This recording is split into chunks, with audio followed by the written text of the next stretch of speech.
Welcome back, everyone, to Aspire to Lead, where we will be discussing the visions, inspirations, and experiences from top educational leaders. My name is Joshua Stamper, and you can connect with me on Twitter or on Instagram at Joshua_Stamper. Welcome back, everyone, to the Aspire Mailbag with my good friend, Teach Better teammate, the COO and co-founder of Teach Better, the commander of conferences, Jeff Gargas. While I appreciate the introduction, I'm pretty sure the commander of conferences is now Katie. I think that's been passed. I think you're right. I don't know that I'm doing anything for this conference. You're just showing up?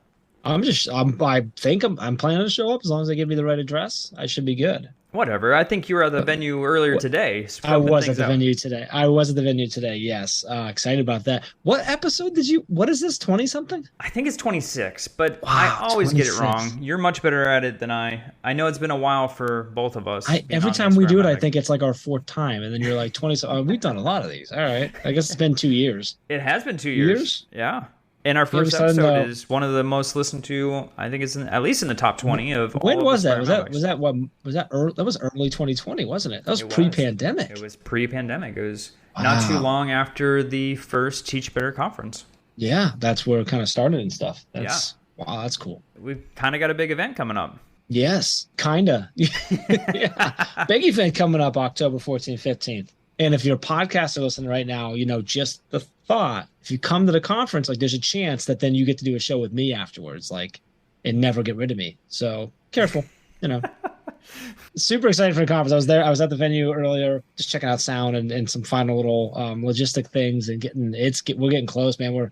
We ordered all the signage and all the everything, banners and all that stuff. It's getting real. I feel like at one point I thought it was really far away, and then I'm looking at my calendar and it's only a couple of weeks. So caught up to us. That's a good way of putting it. Yeah. Yeah. Definitely caught up to us. Yes. Definitely caught up. So if you are interested in joining us in October, I want to make sure that you have, a little bit of savings to your registration. So if you use Aspire TB 2022, you get $50 off your 2-day registration, and you can go to teachbetterconference.com. Hopefully you will be joining us to see hundreds of different speakers. We got Podcast Row, we've got a bookstore, we got a ton of different vendors coming at this beautiful venue. Jeff, the venue, do you mind explaining it? You do a great job because it's quite the space. Yeah, so the venue is really cool. So it's at the National Inventors Hall of Fame STEM Middle School, which is a long name. Yeah. It's part of Akron Public Schools, at the Akron STEM NIF, as you might call it, as some folks still call it, National Inventors Hall of Fame Middle School. They've been a partner school of ours for several years now. We love the staff over there. We love the team over there. Shout out to Amanda and she has an amazing team from top to bottom. But what's exciting there, what's really cool is the building used to be the National Inventors Hall of Fame. Mm-hmm. So it's got some really cool architecture to it. It's not a typical school building. I mean, obviously it feels like a school building because there's classrooms and everything like that, but it's got a really cool layout.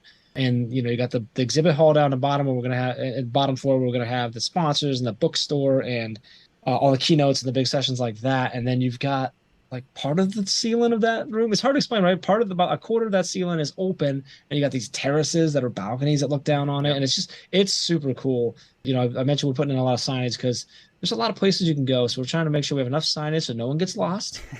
Everyone finds if you were with us in 2019, that building was super simple to get around. Totally different. This one, a lot more fun you can be had in this building. So I was super excited about that. That's really cool. And you mentioned Podcasters Row. I think that's something. Yeah, that's going to be a lot of fun too. That's that's your baby project of the conference. You and Brad really leading that. That's exciting too. So I'm excited for it. It's going to be fun. It's going to be fun. Go register. Use the Aspire TB 2022 code. Save some money. Come hang out. Yeah. So that's coming up soon. But obviously for this episode, we're here for a couple questions from our audience. So for those who may be listening for the first time, we reached out to the listeners to ask for leadership questions via Twitter, Instagram, and Voxer. And in the past, and what we're going to do today is answering 3 leadership questions. And I don't know about you, buddy, but it's been a long time. I'm ready to jump into these leadership questions. Yeah, I'm kind of glad you did a recap of what we do, because I'm like, I don't know why I'm here. It's much longer between our last episode and this one than we normally have, and I think just because of Summer's been a little crazy. So Summer's I'm been excited. crazy. Let's do it. So we got 3. Let's dive into it. Okay, so we talked about the podcast network and podcast row. So Hunter Flesh has the first question for us, and his question is, we do a lot to enact positive change, but it can be shot down by negative, fearful staff members and their mindsets. So we also spend a lot of time talking about this with staff as far as mindsets. So what do leaders do to combat potentially negativity before an initiative starts? Ooh, that's a good one. I know. It's deep. My gut went immediately to empathy, in the sense of the key is figure out, why are those people shooting it down? Yep. What is causing them to shoot it down? Is it a lack of clarity of the value proposition for why this new thing that you're starting or implementing? Is it a lack of clarity in the connection to what they're already doing? Are they overwhelmed and this is just another thing because they don't see that connection and they don't have that clarity? Are they unhappy in other ways and for other reasons that are now impacting, which a lot of times can be the case too?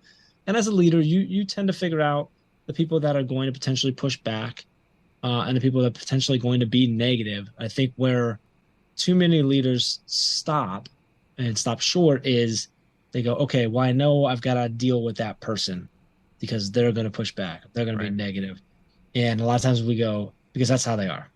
And I think the key to that is, well, no, like there's a reason for it. Now, I'm not saying you're going to be able to fix it. That just might not happen. Sometimes the answer is that the person is just not the right fit for your team. However, it's important to dig in and figure out, why is this person combative against anything we push out, or if it's just this specific one. And honestly, I would have a conversation with them. Go like, hey, everyone seems to be on board with this. You don't, like, what is it? Like, am I not communicating properly? Do you not agree with the fact that it connects? And if so, why? What can we figure out?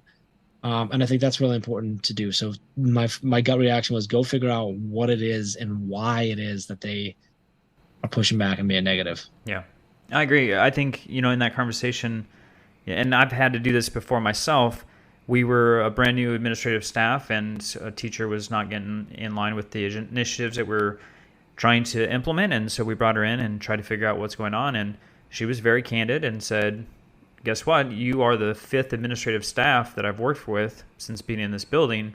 This initiative will be short. It will go away, and I'll continue to do what I want to do. And I will be in this building much longer than you. You see me smile. I know they can't see me smile, but like, because we hear that all the time. All the time. Where we're working with, people, depending, regardless of what it is that we're potentially implementing, where they say, like, this is just this year, right? Right. So like, that's something you have to understand. I think to that note, what you can do and what you should do is be very, very clear that any new initiative you have, be clear on how it connects to what you're already doing, how it builds on what you're already doing, how it connects to where you're trying to go. That is not a single year thing. And that's something that leaders need to understand, is like, when you do a one-off PD and you're like, okay, great, implement, like, that's not going to work. You need to have that follow-up. You need to have that follow through. When we do work with partner schools, it's usually a multi-year process to get it to where then we're okay to step back because we're that support piece. But make sure you're really, really clear on how that connects. And then another way to go about this is, think of the purpose of, why are you implementing this initiative? And now I'm going to caveat, like, some things like new learning management systems and stuff like that, like when you roll them out, like, everyone has to get on board. Right. But there are some initiatives that aim more towards instruction or culture and stuff like that. Like, the reason you are implementing, the reason you should be implementing, is because you're trying to hit a certain goal. You're trying to hit here's the key things that need to be happening in all of our classrooms. This is what makes a good classroom in our district. And so you could go to that teacher and say, hey, if you don't like this, that's okay. But as a district, we need to see these 5 things, these 6 things, these 10 things. If you're able to do them, accomplish them without using this initiative, great. Because the goal is not make them do the initiative. The goal is for them to get to the outcome they can. Yep. Right. So then you can have to have candid conversation with that. What you'll find, though, is typically if they're hitting it, great, then who cares if they're doing an initiative, as long as they're doing what they're supposed to, right? But if they decide not to, and then they struggle to hit those points and succeed that way over the next year or two, while those who are running the new initiative are, now you've got the data to say, hey, look, I know you pushed against this, but like, you're still not here yet. We're still seeing this growth opportunity, and this is working for everyone else in that growth opportunity.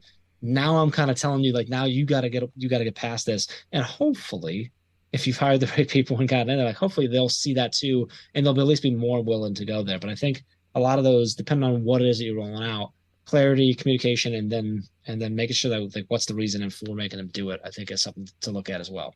100%. And when we were in Mastermind a couple weeks ago, I think it was Mark that said it. When I asked him what the new initiative for the year was, he said, "Oh, I don't have any. We always do the same thing every year." He has a set of core initiatives that he does every single year. And like you said, he might build off a small piece of that, but it always filters in through these three things that he continues to do. And I thought that was so smart because the staff, there's no surprise. They know exactly what they stand for and what they're going to be working through each and every single year.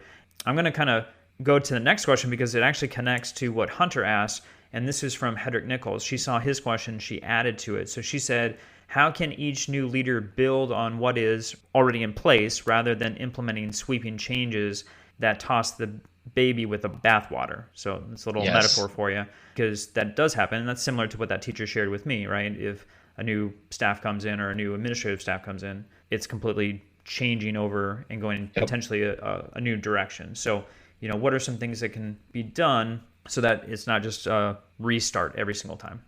All right, two things first. One, what's up, Hedrick? Just I gotta say hi. She's Two, awesome. something to investigate on the side is like, where did this whole throwing the baby out thing come from? I think we should. That's always. Well, I've always been like, when did that happen? Yeah, it's a weird Like, saying. who was it that was like, oh, dude, you were just supposed to get rid of the bathwater, not the baby too? And they're like, oh well, I guess we got rid of the baby.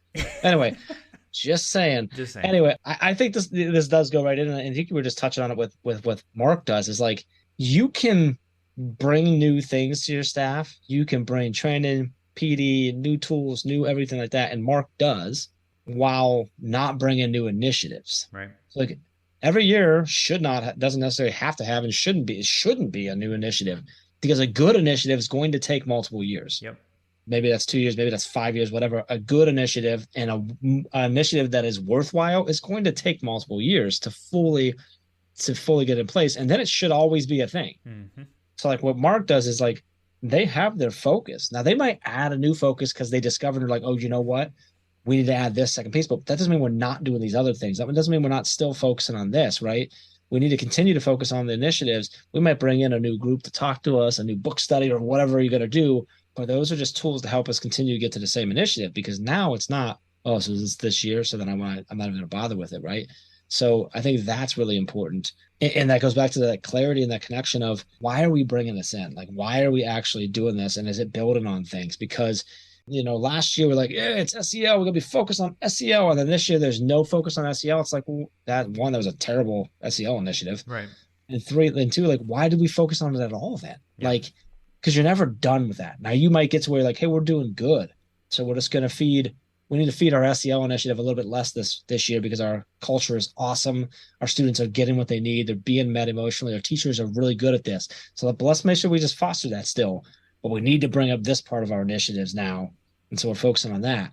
And if you taught that, and some of that goes into the language too, where you're not saying, hey, we got a new initiative. It's, hey, in an effort to continue supporting our work towards whatever that might be, a more culturally aware and in welcoming environment, we're going to do these few things this year. We're going to focus on these three things. They're like, is this a new initiative? No, this is the same thing we've been working on. Yep. These are just some new tools you can put in a belt because you guys have been killing it the last 2 years, doing great in growth. So we want to keep feeding that because we're seeing it in our kids' success and, so on and so forth. So not only you should be, as you're selecting things to do, focusing on not necessarily new, but how do we continue to grow what we're doing? But also it's really important when it comes to the management side and leadership, more important to make sure that you are very, very clearly communicating that connection and that build.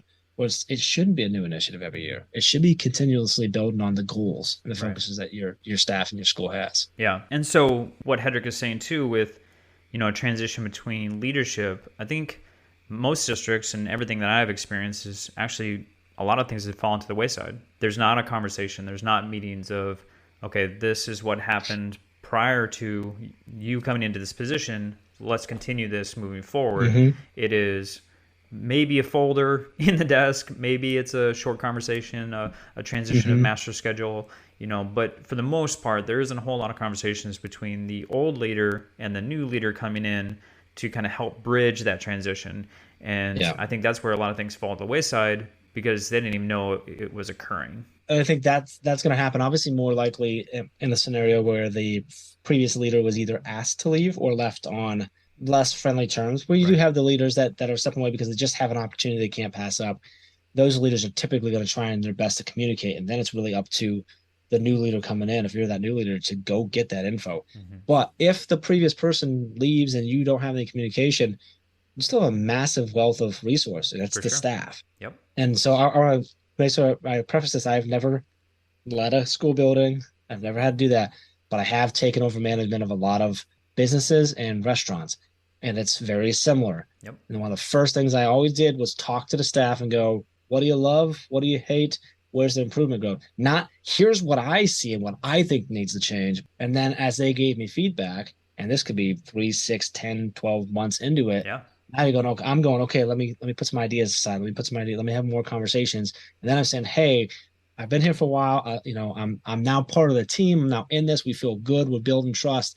And you've been telling me X, Y, Z. So here's my thought. What do you got? And so I think it's a natural fear for anyone in any kind of business, but naturally for educators, teachers to go, oh, there's new leadership. That means all the work I've done over the last 3, like everything's changed, Yep. and I'm gonna fight. Versus, they're coming in and they're trying to learn how we do things. Now they're actually asking us, and we're gonna lead the ship with them now.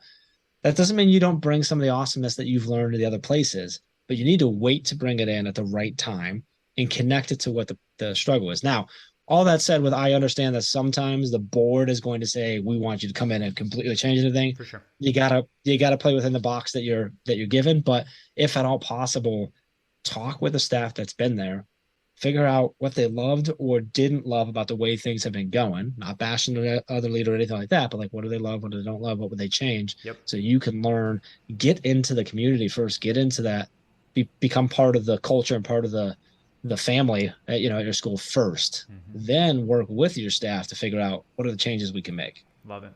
This podcast is a proud member of the Teach Better Podcast Network. Better today, better tomorrow, and the podcast to get you there. You can find out more at teachbetter.com/podcasts. Now let's get back to the episode. All right, man, you ready for the last question?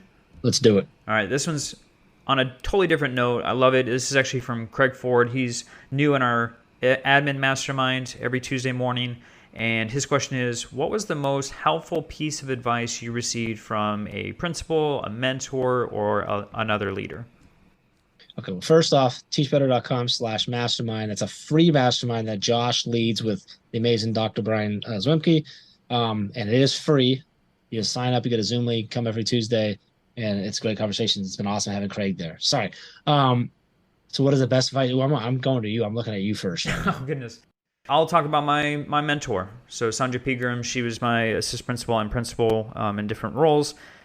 For her, she was just really about opening the door for me in every opportunity. And she always said, like, whatever your goals are, whatever your dreams, don't allow anyone to tell you otherwise. And she knew I was struggling because obviously I was an art teacher, an elective teacher, and I had to prove myself. And a lot of people were doubting the fact that I could ever get into administration, not only in our building, but also at the district level. And she saw how hard I was fighting.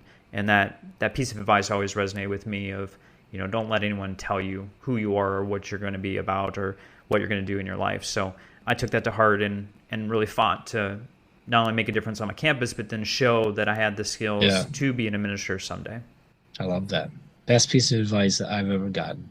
Obviously, different industry type feel here, Totally. But if you focus all of your energy on helping other people, one day you'll turn around and find a big pile of cash behind you.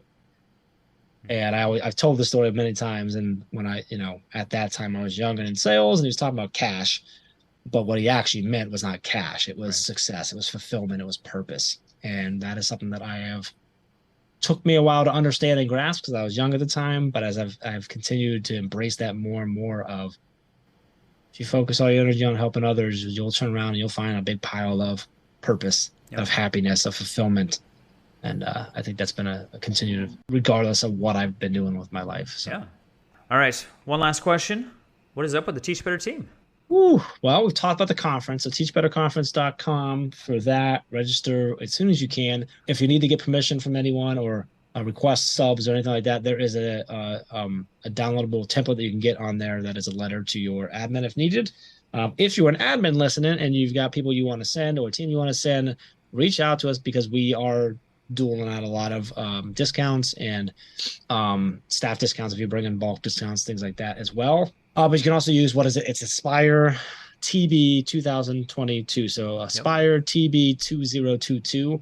Save, is that 50 or is that 25? I think it's 25 for a day, 50 for 2 days. Okay, so that's available there too. So use that. So that's going on. That's October 14th, 15th. Oh, we have our current live shows. We're doing 2 live streams every week. The one is on Sundays at 8 p.m. Eastern time. That is led by Ray Hewitt and the amazing Brad Hughes, with lots of guests dropping in, included potential panels and some really, really cool stuff going on there. That is exclusive to our private Facebook group. If you go to teachbettergroup.com, you can get in there. It's free to get in, but you have to apply. So if you want to be part of the conversation, you need to be in the group. Mm-hmm. However, it will then we then restream the replay on Monday nights, and it does go up. The audio does go up to the podcast as well. But you want to get in that group, get in there, be a part of the conversation.